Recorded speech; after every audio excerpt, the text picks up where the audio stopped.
لو قلت شويه كده وقوانص وكلاوي يبقى الأكيلة هيفهمونا، هيقولوا المزاليكا. النهارده وصفتنا اسمها المزاليكا. يعني ايه مزاليكا؟ المزاليكا دي أكلة شعبية بس تحفة. عايزة أقول لكم ناس كتير بتحبها وبتشتاق ليها كتير وبيعملوها من وقت للتاني. النهارده هنعمل المزاليكا بالكبد والقوانص. سخنت سخنت الحله وحطيت فيها الماده الدهنيه زيت سمنه اللي انت عايزاه، وسخنتها كويس عشان اظبط القوانص والقلوب. يعني بدات بالقوانص والقلوب. ليه؟ علشان هي بتاخد سوا عن الكبد شويه، وهبدا اشوح فيها زي ما انتم شايفين كده. ويا ريت تكون الحله سخنه كويس والماده الدهنيه سخنه كويس عشان نصبن الكبد والقوانص عشان ما تنزلش ميتها. ويا ريت نكون بعد غسيل الكبده والقوانص نشفناها كويس قوي قوي قوي علشان ما تمنعش كرملتها اللي انتوا شايفينها دي. تمام؟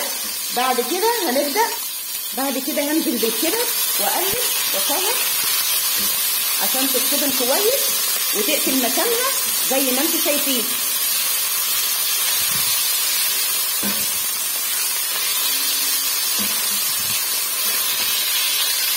بعد ما الكبده اتصدمت كويس هنزل بكميه البصل اللي مقطعاها اجنحها صغير زي ما تحبي، دي على 7 ذوقك، ونقلب كويس عشان تبدا يحصل تبادل في النكهات.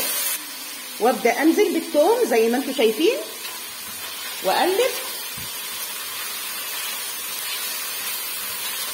وهنا هوطي النار عشان البصل والثوم قصدي ينزل ميته والكبده والقوانص والقلوب تمتص نكهات البصل والثوم اللي نزلت، لانها بتكون بداخلها ماده مسكره فبتنزل بتاثير الحراره الهاديه.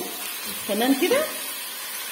ودلوقتي جه ميعاد نزول الطماطم واقلب، وانا لسه ما حطيتش بهارات ولا توابل لحد دلوقتي. وهنا هنزل بالتوابل، توم باودر، بصل باودر، كمون، كزبره، فلفل اسود، ملح زي ما انتم شايفين. وهقلب ونشوف الخطوه الجايه ايه ونرجع لكم. اخر خطوه حبايبي هو قرن فلفل متقطع صغير واقلبه وبعدين اغرف على طول. وخلاص يا حبايب قلبي انتهينا من طبق المزاليكا. امشوا على النصايح اللي قلت لكم عليها وما تنسوش تعملوا لي لايك وشير وسبسكرايب. والسلام عليكم ورحمه الله وبركاته.